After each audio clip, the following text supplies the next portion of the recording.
श्री महाभारते खिल्ल भागे 51 अध्याय।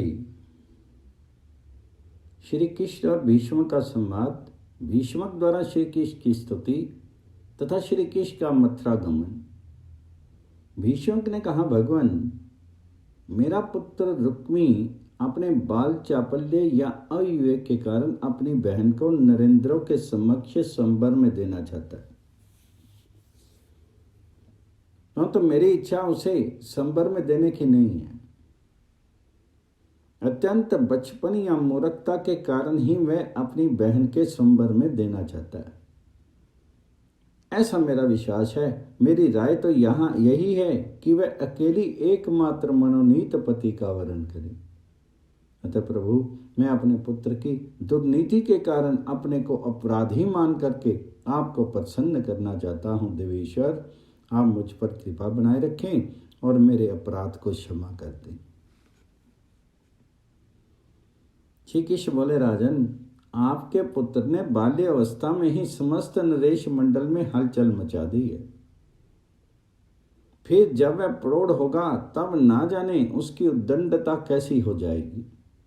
जो एक राजा के सामने भी मोहवश झूठ बोलता है, वह राजाओं को मिलने वाले सूर्य और चंद्रमा के समान प्रकाशमान तथा तपस्या से श्री संपन्न हुए लोगों को, जो उसे महान कुल में उत्पन्न होने के कारण सुगमता पूर्वक किए गए बड़े बड़े यज्ञों द्वारा प्राप्त हुए हैं, यम यातना की आग से दग्ध कर देता है। और उन लोकों में से ही एक जो ये लोक है, इसमें भी वह रह नहीं पाता है। प्रभु, ये सत्य भाषण नरेशों का धर्म है, इस बात को आप भी जानते ही होंगे। शंभु ब्रह्मा जी ने पूर्व काल में लोक धर्म को सामने रखते हुए सत्य के ही महत्व को मान दिया है। मनुजेश्वर राजेंद्र, ऐसी दशा में आपका पुत्र राज्यसभा में उन राजाओं के आगे झूठ कैसे बोल सकता है? जिसमें आपकी सम्मति नहीं होगी उसकी घोषणा में कैसे कर सकता है? आपका पुत्र जब वैसा अनुपम रंग स्थल बनवा रहा था, तब आप उसकी उस चेष्टा से किस तरह अनजान रह गए?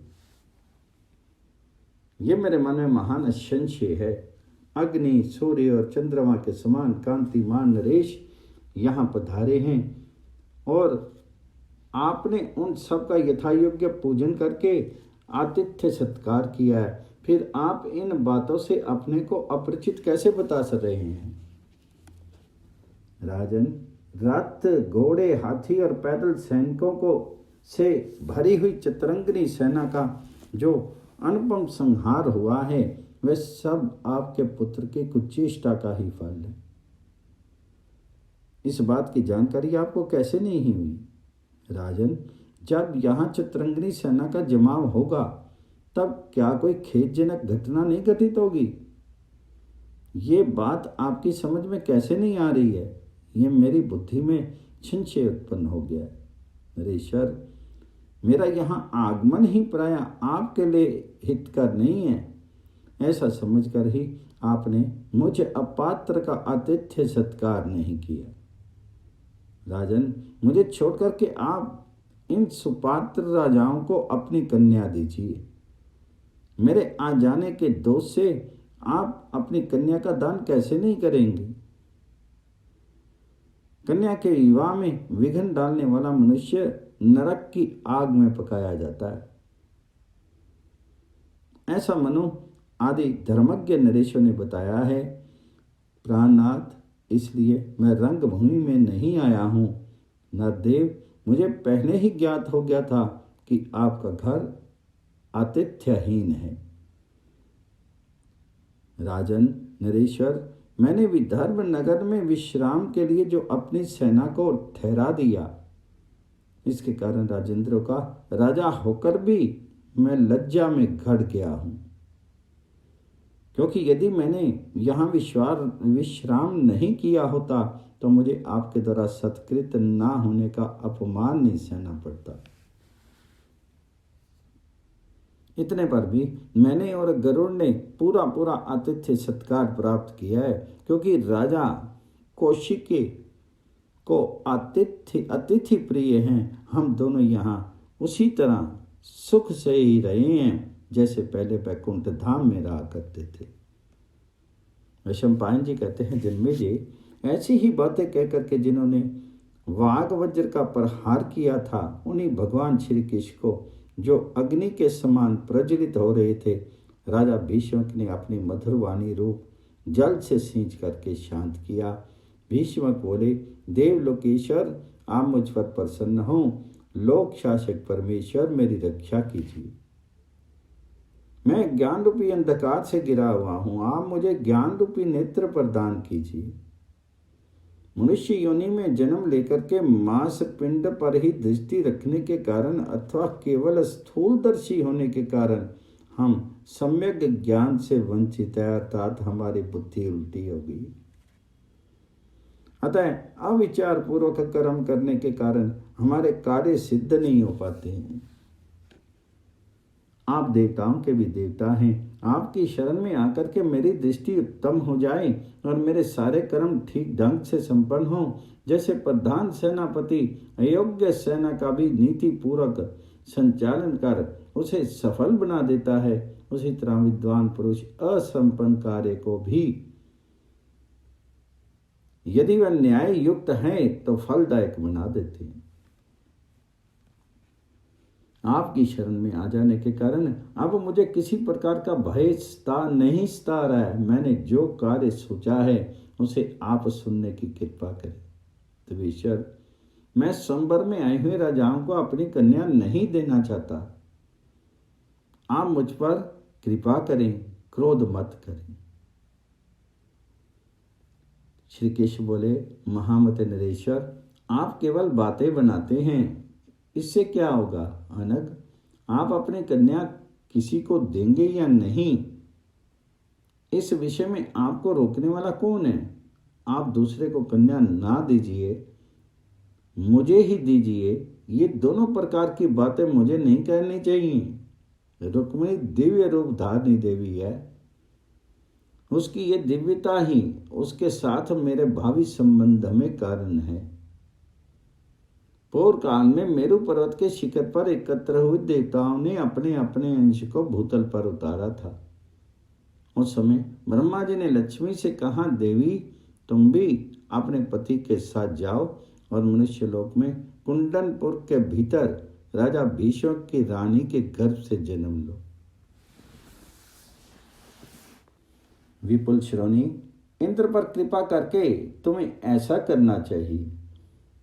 राजन, इसलिए मैं आपसे स्वाभाविक बात कह रहा हूं, इसमें कहीं कृत्रिमता बनावट नहीं है। इस बात को सुनकर के आपकी कन्या रुक्मिणी स्वयं ही अपने कर्तव्य का निश्चय करके जो उचित समझेगी वो करेगी, क्योंकि वह साधारण स्त्री नहीं है।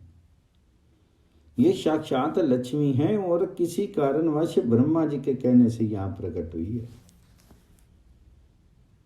वह नरेंद्रों के सामने संबर विधि का पालन करने योग्य नहीं है। एक कन्या को एक ही वर के हाथ में देना चाहिए, यही सिद्धांत भूत सुस्थिर धर्म है। राजन, आप उस लक्ष्मी को संबर में नहीं दे सकते। किसी योग्य वर को देख करके धर्म पूर्वक उसके हाथ में उसका दान कर देना ही आपके लिए उचित है। इसलिए देवराज इंद्र से प्रेरित होकर के यह विनीतानंदन गरुड़ इस संबर में विघ्न डालने हेतु कुंडनपुर में पधारे हैं। मैं राजाओं के इस महान उत्सव को तथा बिना कमल की लच्छी रूपा इस परम सुंदरी राजकन्या को देखने की इच्छा से यहाँ आया था। राजन पृथ्वीनाथ, आपने जो मेरे सामने ये बात कही है कि मेरा अपराध क्षमा करना चाहिए, सो ठीक है, मैं इसे युक्ति संगत मानता हूँ। इसमें दुर्भाव का कोई कारण नहीं है। विभो, इस विषय में तो मैं पहले ही कह चुका हूँ कि आपके राज्य में सौम्य रूप से आया हूँ, विरोधी रूप से नहीं। इसी से आपको समझ लेना चाहिए कि मैंने क्षमा कर दी है। राजन, क्षमाशील पुरुषों में बहुत से गुण प्रकट होते हैं। क्षमा सब दोषों को हर लेने वाली है। मुझ जैसे पुरुष के हृदय में दुर्भाव कैसे रह सकता है? नरेश्वर, आप भी कुलीन, सत्गुण संपन्न, धर्मज्ञ और सत्यवादी हैं। इस भूतल पर आप जैसे पुरुष के हृदय में कलुष्य भाव कैसे टिक सकता है? मैं सेना के साथ ही आया हूँ, इसलिए आपको यही मानना चाहिए कि ये क्षमाशील हैं, क्योंकि मैं शत्रुओं की सेना में अपनी सेना साथ लेकर नहीं जाता हूँ। जब मैं असहिष्णु होकर के शत्रु सेना पर आक्रमण करता हूँ, तब गरुड़ पर बैठता हूँ और अपने हाथों में चंद्रमा तथा सूर्य के समान चमकीले अस्त्र शस्त्र धारण करता हूँ। राजन, मेरे लिए पिता सबसे अधिक आदरणीय है, जो अवस्था में आपके ही तुल्य हैं। अतः आप मेरे लिए पिता के तुल्य हैं। आप अपनी पुरी का भली भांति पालन कीजिए और क्षत्रियों में पिता के समान आदरणीय बनकर कर रही। राजेंद्र, दुर्भाव तो कायरों में रहा करता है, विशुद्ध भाव वाले शूरवीरों में कलुषित भाव कैसे रह सकता है? मेरी ये वृत्ति सत्ता कलुष भाव से रहित है। इस बात को आप लोग अच्छी तरह जान लें। हम पुत्रों पर पिता के तुल्य ही स्नेह रखते हैं। वे दोनों विदर्भ नगर के अधिपति राजा कृथ और कैशिक भी ऐसे ही स्वभाव के हैं। इन दोनों ने हम लोगों का आतिथ्य सत्कार करते समय मुझे अपना सारा राज्य ही समर्पित कर दिया। उस दान के फल से इसके 10 पीढ़ी पहले के पूर्वज स्वर्गलोक में चले गए। भविष्य में भी 10 पीढ़ी तक जो पुत्र पौत्र आदि राजा होंगे, वह सभी नरेश उक्त दान के फल से उसे देवलोक में जाएंगे। इन दोनों को चिरकाल तक कंटक राज्य भोग लेने के पश्चात जब मोक्ष की अभिलाषा होगी, तब ये सुख स्वरूप परम आनंद पद को प्राप्त कर लेंगे। जो महाभाग इंद्रेश मेरा अभिषेक करने के लिए आए थे, वे भी समय के अनुसार देवताओं के निवास भूत स्वर्गलोक में चले जाएंगे। आप लोगों का कल्याण हो। अब मैं गरुड़ के साथ भोजराज उग्रसेन द्वारा पालित रमणीय मथुरापुरी को जाऊंगा। वैशंपायन जी कहते हैं, जन्मेजय, राजा भीष्मक से ऐसा कहकर के विशेषता वहां बैठे हुए राजाओं से विदा लेकर यदुकुल नंदन देवेश्वर श्री कृष्ण विदर्भराज कृथ और कैशिक के साथ सभा भवन से निकल करके रथ के निकट गए। तदनंतर भगवान कृष्ण को जाते देख राज ऋषि भीष्मक बड़े प्रसन्न हुए और उन समस्त भोपालों के मुख पर विषाद छा गया, जो सबके आदि कारण शंभुरूप देवताओं और असुरों द्वारा वंदे, सहस्त्रों चरणों से युक्त, सहस्त्रों नेत्रों से भूषित, सहस्त्रों भुजाओं से शोभित शीर वाले, सहस्त्रों मस्तकों से संपन्न तथा सहस्त्रों मुक्तों से प्रकाशमान हैं, जो दिव्य माला और दिव्य वस्त्र धारण करने वाले हैं, दिव्य गंध और दिव्य अनुलेपन से अलंकृत हैं, जिनके श्री अंगों पर दिव्य आभूषण शोभा देते हैं, जो अनेक दिव्य आयुधों से संपन्न है, तथा चंद्रमा, सूर्य और अग्नि जिनके नेत्र हैं, उन अरुण कमल नयन राजेंद्र श्री कृष्ण को देख करके राजा भीष्म का हाथ जोड़ करके उनके चरणों में गिर पड़े। इस प्रकार मन, वाणी और शीर द्वारा प्रणाम करके उन्होंने उस समय उनकी स्तुति आरंभ की। भीष्मक बोले, देव आपको नमस्कार है। आप आदि और अंत से रहित हैं, आपको नमस्कार है। नारायण, आप सबके परम आश्रय हैं। आप सनातन आदि देव को नमस्कार है। आप इस संभव अर्थात ब्रह्मा, विश्वरूप, स्थानु अर्थात महादेव, वेदस अर्थात विधाता, पद्मनाभ, जटाधारी, दंडधारी, पिंगल वरण, हंस कांति, हंस रूप तथा चक्र स्वरूप है। आपको नमस्कार है। आप वैकुंठ धाम के अधिपति, अजन्मा एवं परमात्मा हैं, आपको नमस्कार है। आप इस सद्भाव और असद्भाव से युक्त हैं, आप ही पुराण पुरुष हैं, आपको नमस्कार है। आप योग युक्त पुरुषोत्तम एवं निर्गुण परमात्मा हैं, आपको नमस्कार है। श्रेष्ठ, मैं आपका भक्त हूँ, आप मेरे लिए सदा वरदायक हों। नाथ, आप ही संपूर्ण लोकों के नाथ संरक्षण हैं। आत्म ज्ञानियों के विष्णु अर्थात सर्वव्यापी परमात्मा भी आप ही हैं। ऋषभपाल जी कहते हैं, जन्मेजय, राजा भीष्म ने समस्त नरेशों के सामने बहुमूल्य मणियों तथा मुक्ताओं द्वारा वज्र और वैदूर्य मणि का भी उपहास करने वाले महान देवता श्री कृष्ण की इस प्रकार स्तुति करके उन्हें स्वर्ण की राशि भेंट की। फिर महाबली विनीतानंदन गरुड़ को भी नमस्कार किया। भीष्म बोले, जिनका वेग वायु के समान है, जो इच्छानुसार रूप धारण करने वाले दिव्य स्वरूप एवं कश्यप मुनि के पुत्र हैं, उन पक्षी राज गरुड़ को नमस्कार है, नमस्कार है। ऋषभपाल जी कहते हैं, जन्मेजय, इस प्रकार संक्षेप से ही गरुड़ की स्तुति करके उत्तम आभूषण द्वारा सत्कार करने के पश्चात राजा ने कमल लोचन श्री कृष्ण का विदाई किया। इंद्र के छोटे भाई उपेंद्र के प्रस्थान करने पर बहुत से राजाओं के पीछे पीछे गए। पराक्रमी श्री कृष्ण उन राजाओं का सत्कार ग्रहण करके उनसे विदा लेकर के 10 दिशाओं को प्रकाशित करते हुए सौम्य रूपधारी पक्षी प्रवर विनीतानंदन गरुड़ को आगे करके मथुरापुरी को गए। वे अपने को चारों ओर से विशाल रथ समूह द्वारा घेर करके भैरी, पटा, शंख और दुंदुभियों की ध्वनि के साथ प्रस्थित हुए। हाथियों के चिंघाड़ने, घोड़ों के हिनहिनाने, शूरवीरों के सिंहनाद करने तथा रथ के पहियों की घड़घड़ाहट में मिलकर के उन वाद्यों का ऐसा महान तुमुल नाद हुआ जो महामेघों की गंभीर गर्जना के समान प्रतीत होता था। महापराक्रमी श्री कृष्ण के चले जाने पर देवता लोग उस श्रेष्ठ सिंहासन तथा सभा भवन को साथ लेकर के स्वर्गलोक को चले गए। विशाल चतुरंगिनी सेना से घिरे हुए राजा लोग एक कोस तक पीछे पीछे जाकर के भगवान जनार्दन की आज्ञा मिलने पर लौटे और सब के सब पुनः संबर में चले गए। इस प्रकार श्री महाभारत के खिल्लाबाग हरिवंश के अंतर्गत विष्णु पर्व में श्री कृष्ण का अभिषेक नामक 51वां अध्याय पूरा हुआ।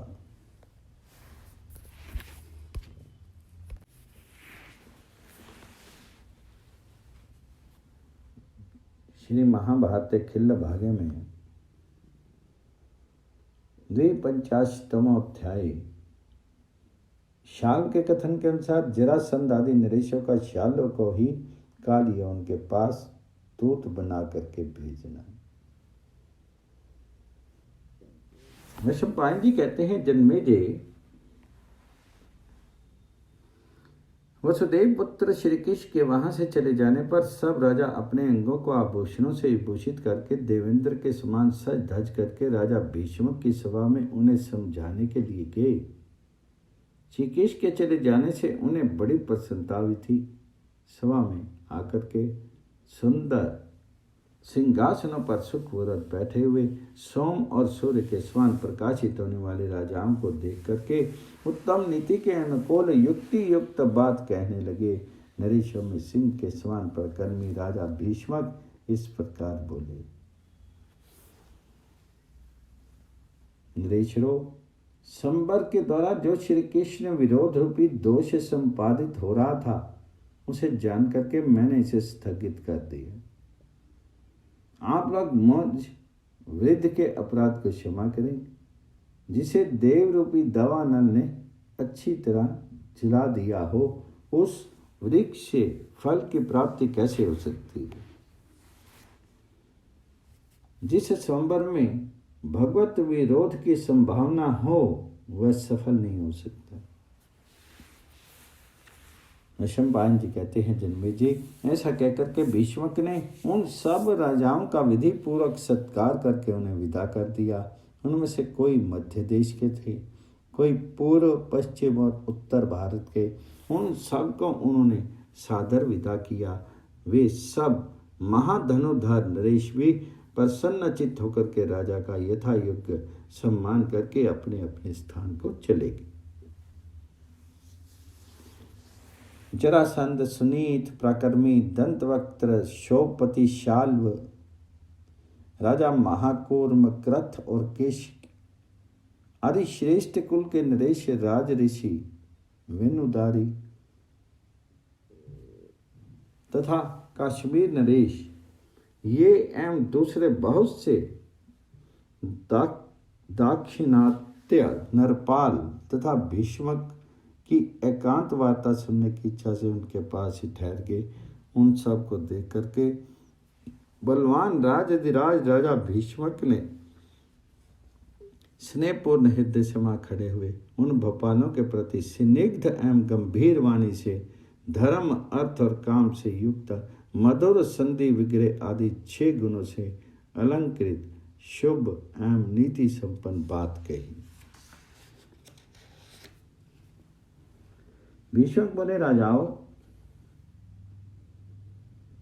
आप सब पृथ्वी पतियों की ओर देख करके और आपके द्वारा कहे गए नीति युक्त वचन को सुनकर के मैंने ऐसा कार्य किया है।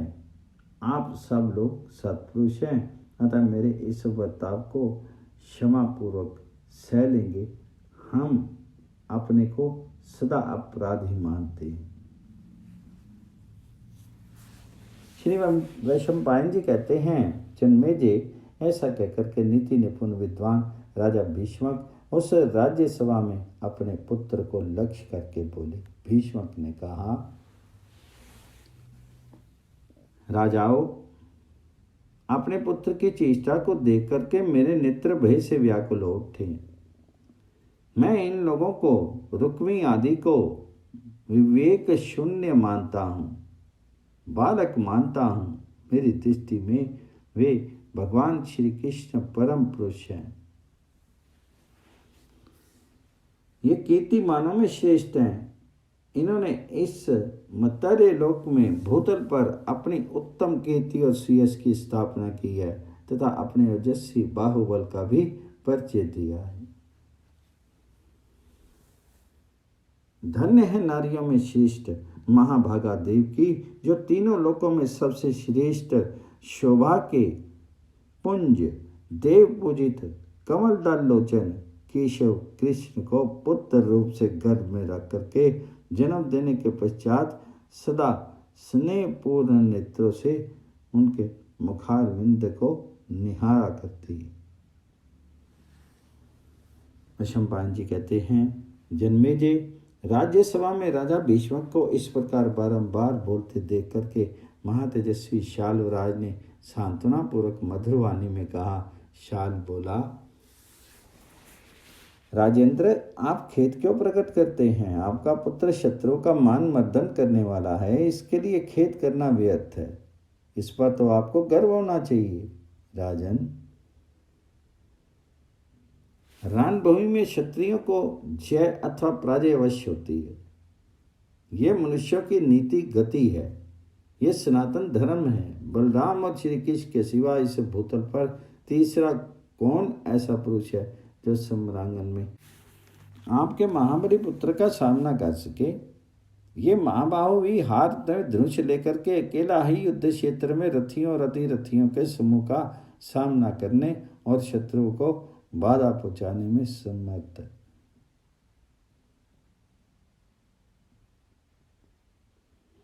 जिस समय ये अपने बाहुबल से देवताओं के लिए भी दुर्जय महाभयंकर भार्गव अस्त्र का प्रयोग करेगा, उस समय इस वीर का आक्रमण कौन पुरुष सह सकेगा? ये श्री कृष्ण तो अनादि, अनंत और अविनाशी पुरुष हैं। इस नरलोक में साक्षात त्रिशूलधारी भगवान शंकर भी उन्हें जीत नहीं सकते। महाराज, आपका पुत्र संपूर्ण शास्त्रों का तत्ववेता है।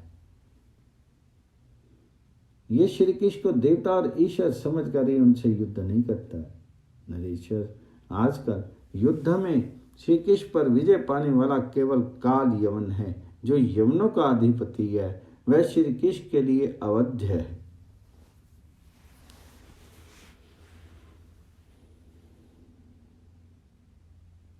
गार्ग मुनि ने अत्यंत दुष्कर, भयंकर एवं दारुण तपस्या करके 12 वर्षों तक पुत्र की कामना से रुद्रदेव की आराधना की थी। वे उन दिनों केवल लोहे का चूर्ण खा करके रहते थे। इस प्रकार रुद्रदेव को संतुष्ट करके उन्होंने उससे एक पुत्र मांगा तथा भगवान शंकर से यह भी वरदान प्रार्थना की कि मेरा पुत्र माथुरों अर्थात मथुरा में उत्पन्न हुए लोगों के लिए अवध्य हो।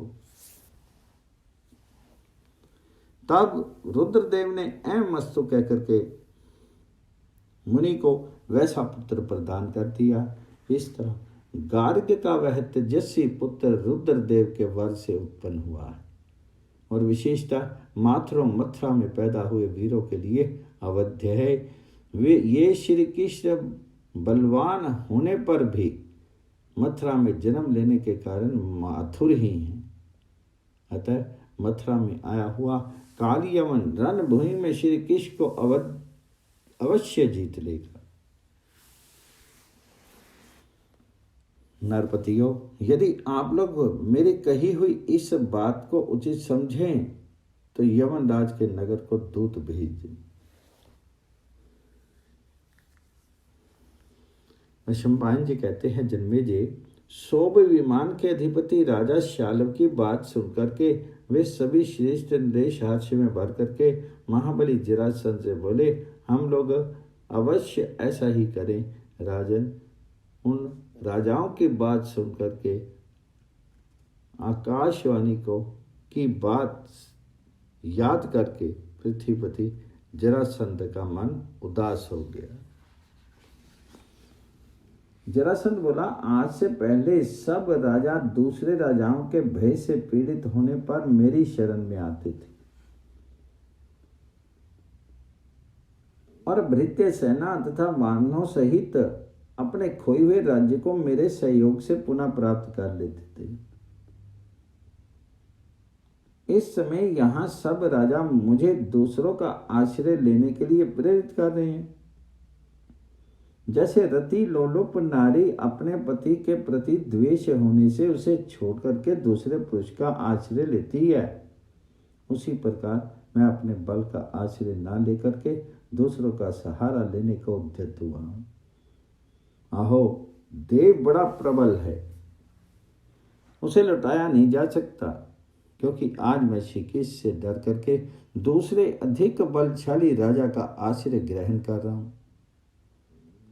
नीचे ही मैं निरुपाय हो गया,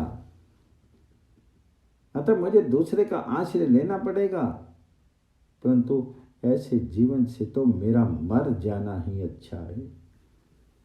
नरपतियों, मैं दूसरे की शरण नहीं लूंगा। श्री कृष्ण हो, बलदेव हो अथवा जो कोई भी राजा क्यों ना हो, जो मुझे मारेगा उसका मैं डट कर मुकाबला करूंगा।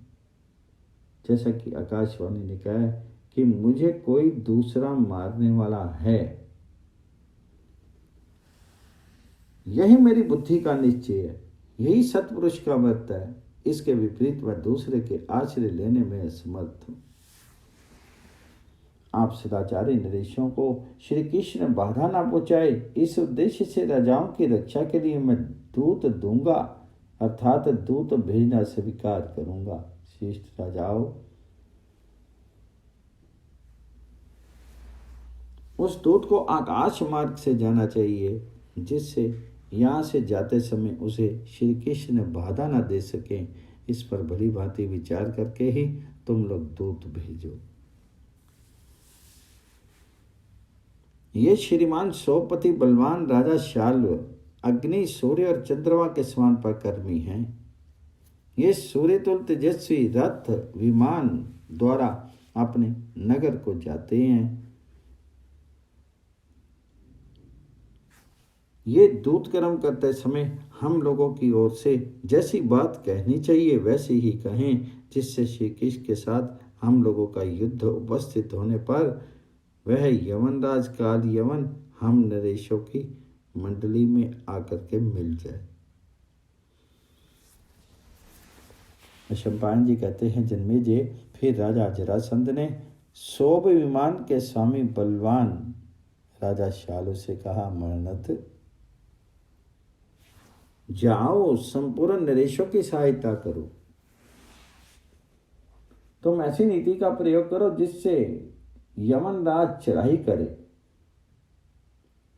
श्री कृष्ण को जीते और हम लोगों को संतोष हो। इस प्रकार सबको संदेश दे करके और धर्म के अनुसार भीष्म का भी सम्मान करके राजा जरासंध अपनी सेना के साथ अपने नगर को चला गया। राजाओं में श्रेष्ठ शाल्व भी उन सब का धर्म पूर्वक आदर करके वायु के समान वेगशाली विमान द्वारा आकाश मार्ग से चला गया। दक्षिण भारत के रहने वाले जो समस्त भूमिपाल वहां उपस्थित थे वे भी कुछ दूर तक जरासंध के पीछे जाकर के फिर अपने नगर को चले गए। राजा भीष्मक अपने पुत्र रुक्मी के साथ ही उन दोनों शाल्व और जरासंध का तथा उन सब को दुर्नीति का विचार करके श्री कृष्ण का ही चिंतन करते हुए दीन भाव से अपने घर में रहने लगा।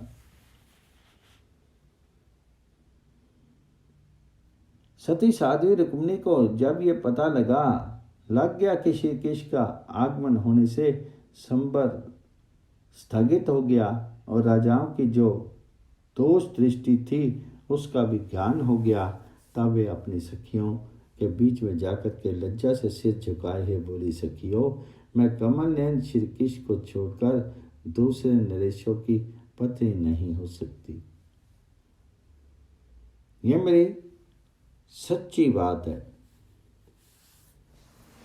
इस प्रकार श्री महाभारत के खिल्ल भाग हरिवंश के अंतर्गत विष्णु पर्व में रुक्मिणी का संबर विषयक 52वां अध्याय पूर्ण हुआ।